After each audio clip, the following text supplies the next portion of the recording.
tenho por tema, um tema para essa mensagem desta noite: Deus e os momentos das crises. Eita, momento de crise. A gente, quando fala de crise, dá a impressão que é só financeira, não é? O país está em crise. Mas existe crise no casamento, existe crise na empresa, existe crise, de existencial. Por que eu nasci? Por que eu... Tem crises e mais crises. Tem crise alérgica, tem crises, tanta coisa. Então, Deus e os momentos das crises. E eu quero, como introdução, lembrar você da águia e dos seus filhotes. A águia, não sei se você sabe, mas é a única das aves que voam só. A águia só encontra com águia. Pardal encontra com qualquer gavião, encontra com qualquer outro tipo de pássaro, mas a águia só encontra com águia. E a águia, ela faz os seus ninhos nos altos penhascos, no lugar bem alto. E ela faz o seu ninho e embaixo, na base do ninho, a madeira do ninho, geralmente, quando ela não coloca galho de espinho, ela coloca ali madeira de uma forma que fique com as pontas para cima. Então ela pega bastante coisas macias, vamos dizer aí, plumagens, folhas, pega ali algodão, pega o que dá, que é macio, e coloca no ninho. Enquanto o ovinho está levinho, bonitinho, está ali no fofinho, quentinho. Mas depois, quando nasce o filhote começa a crescer, o seu peso faz com que aquilo que protegia daquela ponta de madeira do espinho, ela afunda e vaza, cai para baixo. E aí o que acontece? O que sobra são as pontas de galho ou a ponta de espinho, e os filhotes já são incomodados para não ficar mais no ninho. A mãe, águia, os pais tratam do filhote até ele terem asas, até que ele sabe o tempo, e ali empenou as asas, já tem uma asa, já tem uma condição. Mas como o pássaro nunca voou, existe a insegurança. Como eu e você temos insegurança, faz tantas aulas para tirar carta de carro, 8, 10, 20, e quando vai tirar a carta de carro, parece que o joelho bate palma, não é? Mas eu fiz tanta aula, eu estou preparado, o instrutor falou, eu estou preparado, você está preparada, pode ir que você vai passar. Mas chega na hora, o joelho quer bater palma, quer aplaudir. É assim que acontece. Obrigado. É assim que acontece com o filhote da águia. E a águia começa a trabalhar e trata, mas vai chegando um certo tamanho que a águia fica parecendo crente. Come muito. Tem crente que come demais. E a águia também começa a comer muito. E aí chega um determinado tempo, a águia entra numa crise. Eu não vou tratar mais esses filhotes. Já estou vendo que eles estão folgados, então eu entro em crise com eles e falo assim, eu vou jogar vocês penhasco abaixo. E ela vai lá no ninho, vai empurrando os seus filhotes até a beira do ninho. Eu acredito que quando o filhote dá aquela paradinha na beira do ninho, que a mãe dele está empurrando, ele para daquela olhadinha assim e fala assim, Jesus, olha que lugar alto. E aí, a crise está tão grande que ou ela se vira, ou ela vai voar ou morre. A águia dá um empurrão, e seja o que a águia quiser. E ele sai voando e voa. Então a crise, o momento tem que se haver uma separação para que eles possam voar, para que possa haver novas conquistas. E eu pergunto para você, meu irmão e minha irmã, o que seria de uma águia se não voasse? O que seria uma águia se não voasse? Não seria nada. E o que seria de mim e de você, cristão, crente, convertido?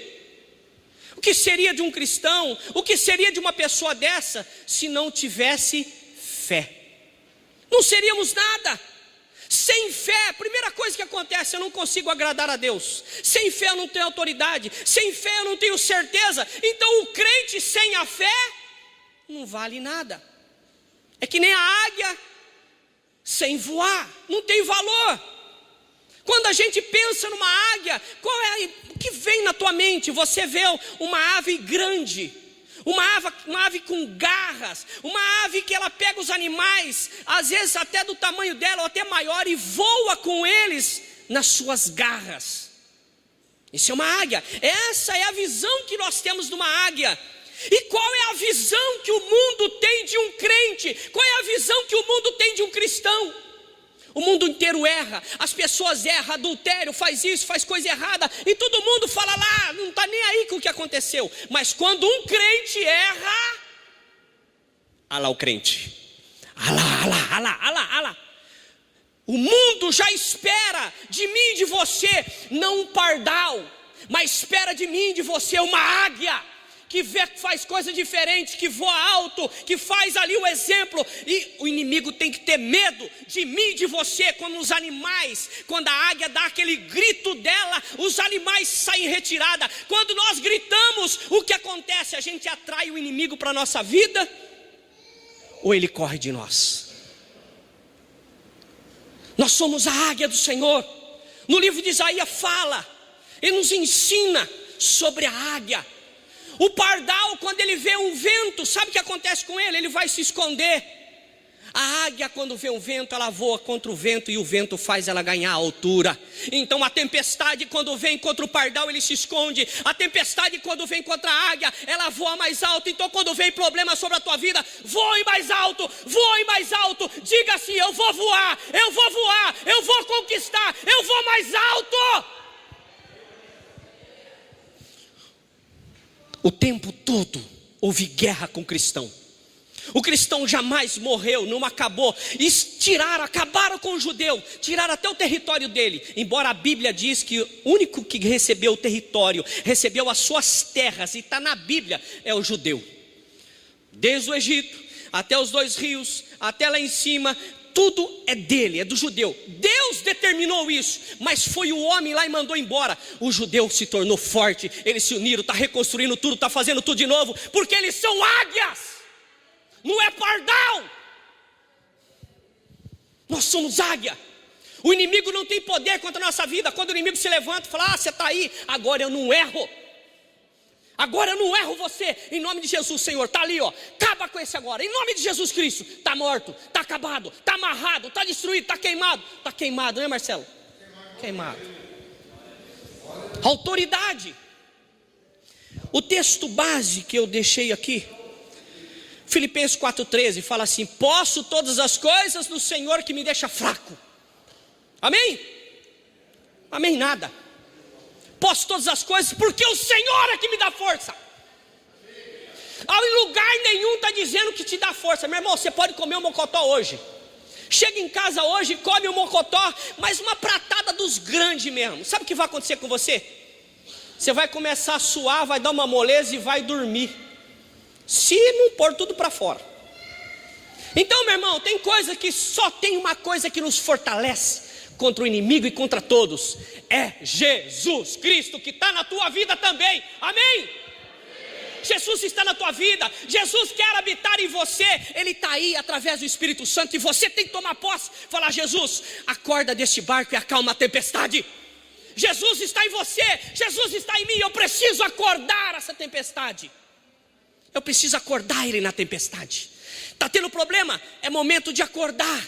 Acorde o Senhor. Muitos no momento de tribulação, em vez de se acordar, vai dormir. Em vez de tomar uma posição, vai deitar, entra em depressão. O inimigo quer que no momento de luta a gente entre no nosso quarto e feche a porta, feche a janela, apague a luz, fique no escuro. Meu irmão, quantas pessoas depressivas eu visitei. A última que visitei foi em Araraquara. Eu entrei na quarto assim, eu não sabia se eu estava vendo uma mulher ou se era uma bruxa. O cabelo todo arrepiado, todo amarrotado, cheio de nó, feio, horrível.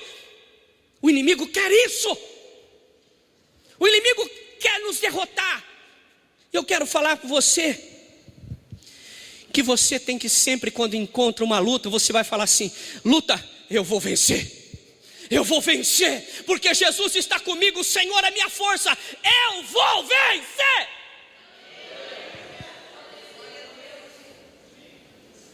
Sem medo, você é águia, você vai voar alto, o Senhor vai te levar para o alto. A tempestade para um é motivo de crescer para você. No livro de 1 Samuel, primeira situação que eu quero abordar com você, no livro de 1 Samuel, capítulo 17, é o capítulo inteiro. Davi e Golias. Golias, um filisteu, um gigante. E modéstia à parte, nós nos dias de hoje estamos enfrentando gigantes. E o maior gigante que às vezes nós podemos nos enfrentar é a nossa indisposição em fazer as coisas certas para Deus. Coisas certas para Deus é difícil. Sabe por quê? Porque, meu irmão, nós temos que abdicar, nós temos que deixar, nós temos que abandonar muitas coisas do mundo para poder servir a Deus. Ah, pastor, mas eu não concordo com isso. Tá bom. Aquele que casa hoje, a sua esposa pode levar o amante com ela para morar na sua casa? Você que casa hoje, o marido seu pode levar a amante para morar com você? Claro que não, tem coisa que tem que deixar. Tem coisas que não vai. Precisa entender isso. E Davi tinha um gigante na frente dele. Tinha ali alguém, um filisteu, um incircunciso que estava diante dele. E aquele gigante que era o maior guerreiro deles, não era o pequenininho, levantou o grande e ele gritava: cadê o rei? Cadê alguém aí no exército de Israel, dos hebreiros? Quem vier guerrear comigo e ganhar de mim, aquele que perder vai se tornar escravo do outro. Em 1 Samuel 17, você vai ler tudo isso aí, 18. Alguém desafiou. Alguém está te desafiando, se levantando como um gigante na tua frente. E que você tem feito com o gigante que tem se levantado no dia a dia? Como chama o teu gigante? Qual é o nome do teu gigante? O teu gigante é emprego, o teu gigante é vida financeira, o teu gigante é filho, o teu gigante é marido, o teu gigante é esposo. O que é o seu gigante? Como chama o teu gigante? É filisteu? Ele tem um nome? Ele está se levantando para te derrotar? Mas você não vai sozinho contra ele, você vai em nome do Senhor dos Exércitos. As armas que você vai usar é aquela que você já tem. As armas que Davi utilizou não era aquela espada, não era a proteção, não era o escudo. Ele usou as armas que ele tinha no dia a dia que ele convivia. As armas que você tem no dia a dia, é com essas armas que Deus vai te dar a vitória. Você já tem tudo para conseguir e alcançar o melhor, a vitória contra o gigante. Quando Davi se levantou e foi lutar com esse homem, sabendo que se Davi perdesse, todo o povo dele seria escravo dos filisteus. Seria escravo. Ele tinha uma responsabilidade. Mas antes de ele lutar com alguém, ele tinha uma vida com Deus. Antes de ele ir contra o gigante, ele já sabia que aquela pedrinha ia acertar no lugar certo, porque quem ia direcionar era Deus. Quem está na direção da tua vida, quem está na direção da tua mão, quem está na direção dos teus olhos, quem está na direção da tua família, da tua empresa, dos teus negócios, é o Senhor Jesus. E creia nisso e diga amém. É o Senhor que está no teu negócio, é o Senhor que está à frente. Eu vou vencer o gigante. Eu vou vencer o gigante. Davi tinha essa convicção: eu vou vencer. Quando ele foi para lá, ele foi para vencer. A segunda situação, levantou uma crise no povo de Israel, não levantou? A crise chamava Golias. E de repente apareceu um homem chamado por Deus, escolhido por Deus, que fez a crise se tornar uma bênção. Depois dessa luta, depois desse problema, sabe o que aconteceu com Davi? Ele se tornou o rei, casando com a filha de Saul. Meu irmão, Deus vai pegar você da crise e vai dar um reinado. Mas o Senhor tem que estar na tua vida. O Senhor tem que estar contigo. Deus tem preparado para mim e para você algo especial, mas o Senhor tem que ser glorificado. O segundo momento, em 1 Reis capítulo 17, fala de um homem chamado Elias. Elias foi um homem que profetizou 3 anos e meio de seca.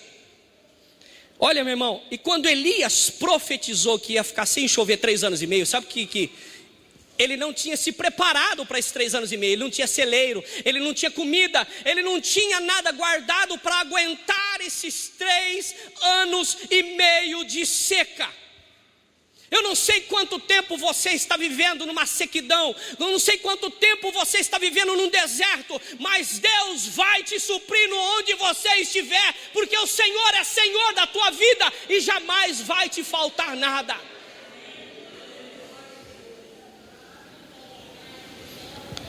Deus então fala para ele profetizar, e a seca vem. Ele não tinha alimento guardado. Deus, em vez de falar para ele, olha, você vai plantar uma roça correndo, Deus falou para ele assim, ó, você vai para uma caverna e vai ficar na beira de um riozinho. Meu irmão, além de não ter o que comer, não ter comida no armário, ele estava isolado. Meu irmão, quantos de nós, às vezes, com o nosso sentimento, nós ficamos isolados das coisas, das pessoas, das situações, vivendo que às vezes uma caverna, e às vezes a gente fala assim, Deus esqueceu de mim. Quantos de nós, às vezes, à noite, por causa da luta, da situação, a gente se pega chorando porque não consegue encontrar uma situação pelo tempo, pela vida, pela situação que está vivendo. Eu não sei se isso só acontece comigo.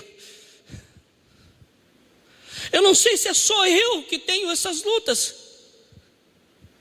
A luta, antes de chegar em você, ela passa por mim, a sua luta espiritual.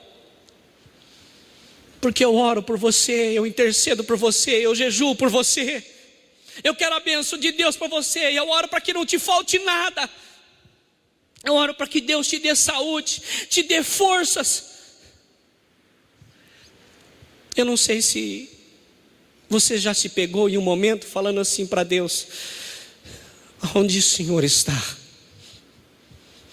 Eu não consigo mais sentir a tua presença, Deus. Eu não sei se isso já aconteceu com você. Se sentir realmente numa caverna, se sentir realmente num lugar isolado.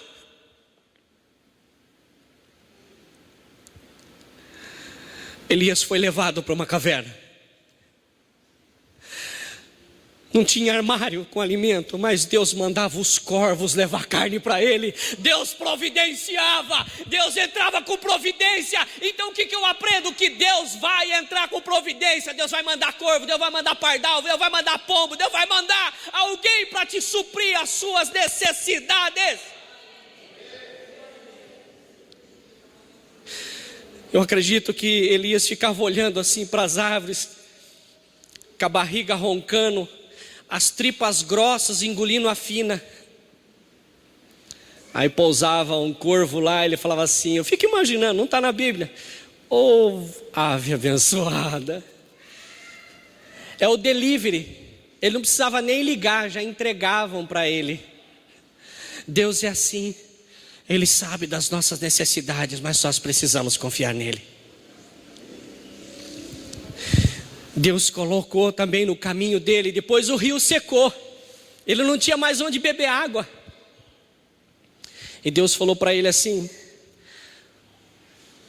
vai caminhando que vai ter uma viúva que vai te sustentar. Viúva não podia trabalhar, ela só podia colher daquilo que o pessoal deixava na roça, que ela não podia trabalhar junto com os homens, e ela falou que só tinha um pouquinho de comida. Tinha um pedaço lá, um pouquinho de farinha, um pouquinho de azeite, que ia dar para os dois comerem, eles iam morrer.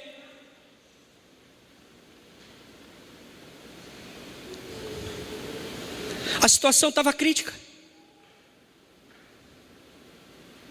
Às vezes a tua situação também está crítica.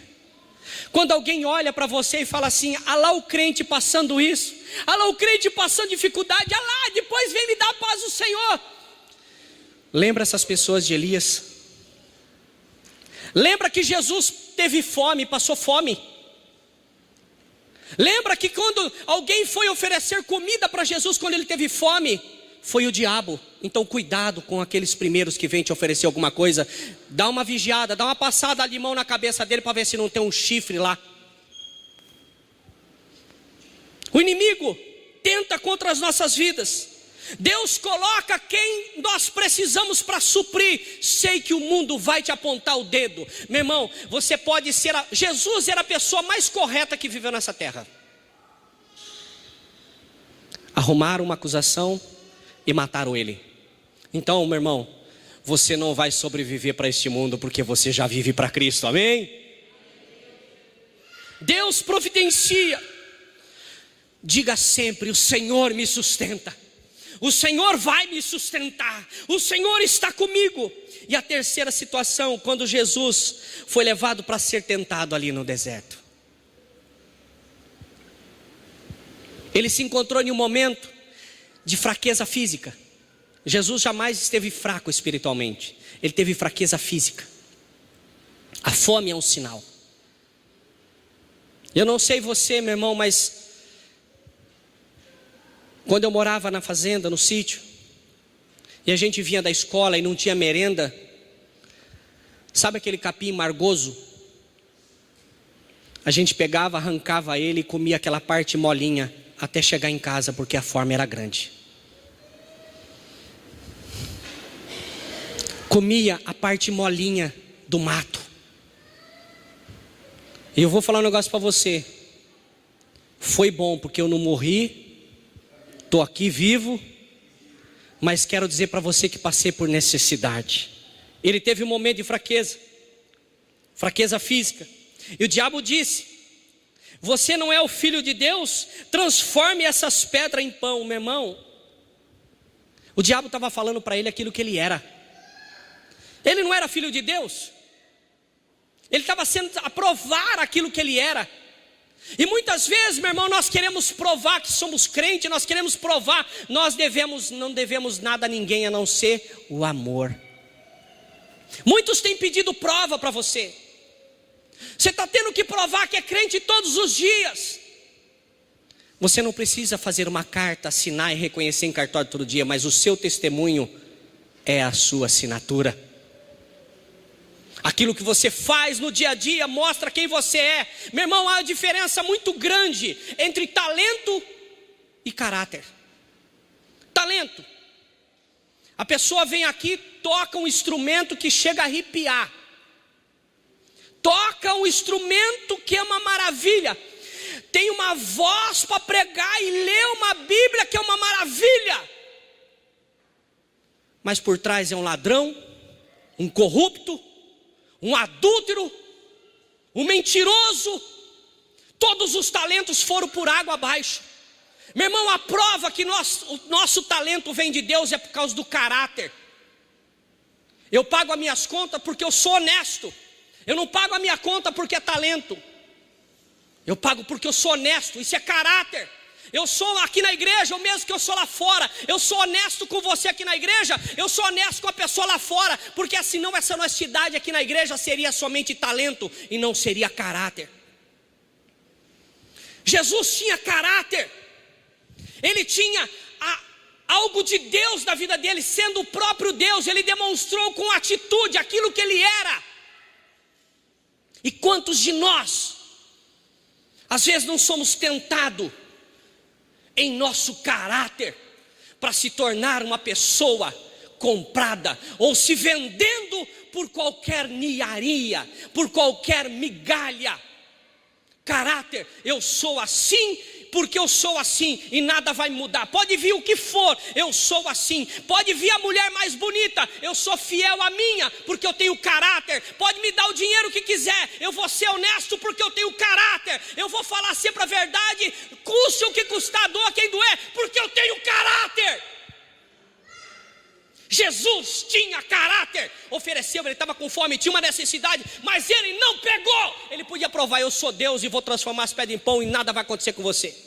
Ele podia, mas ele tinha caráter de Deus, ele tinha caráter do Senhor. E nesse momento de crise, desse afronto do diabo com Jesus, o diabo afrontando ele, o diabo colocando ele, e ele tendo que dizer para o diabo dar uma resposta, e a resposta que tinha que ser dada não era do homem, tinha que ser de Deus. Quer ver um dos caráteres que acontece muito dentro da igreja? Pessoas que, para cobrar a outra do certo, ela conhece a Bíblia. Irmão, fazendo errado, hein? Baseado no livro, mas está tudo errado, hein? Está errado, irmão. Mas não consegue viver aquilo que cobra os outros. Falta de caráter. Meu irmão, Deus um dia vai nos colocar diante de um trono, aonde Ele vai dar as medalhas, aonde Ele vai dar os prêmios para aquele que tiver galardões. Mas aquele que não tiver nada para receber, já tem uma passagem livre para o inferno. Não tem que prestar conta para ninguém. Nós temos que prestar conta para Jesus, porque é Ele que vai nos salvar. Jesus aqui, apareceu alguém provando Ele. Ele estava num momento de crise, um momento de fome. Ele rejeitou, e se você ler depois, no final do versículo 11 de Mateus 4, vai estar dizendo que os anjos vieram e serviram Ele. Os anjos serviram. Se ele tivesse aceito, mas ele não aceitou. Então, meu irmão, quando você recusa aquilo que vem do diabo, creia, anjos vai te servir. Anjo vai colocar na tua mesa o que você precisa, aquilo que você quer, aquilo que você está desejando. Deus vai providenciar um anjo para a tua vida. Amém? O Senhor é meu escudo. O Senhor é que me protege, o Senhor é que te protege, o Senhor é que te guarda, o Senhor é que está contigo, o Senhor não vai te desamparar. Você está aqui se alimentando da palavra, você vai para casa e você vai ser uma bênção. Essa semana vai ser uma bênção, porque você escolheu ser abençoado. Eu quero ser uma bênção. Eu vou vencer, vai levantar, mas vai para cair, vai se levantar, mas eu vou usar as armas que tenho, com a palavra que eu aprendi. Deus vai te capacitar. Você está aqui se alimentando, é como a bateria do seu celular ligada numa tomada, está carregando. O Espírito Santo está carregando você, o Espírito Santo está te dando força, o Espírito Santo vai te dar força. Deixe então ligado no Senhor. Quero concluir aqui. Que tipo de crise? Que tipo de situação você está vivendo? Quem é o teu gigante?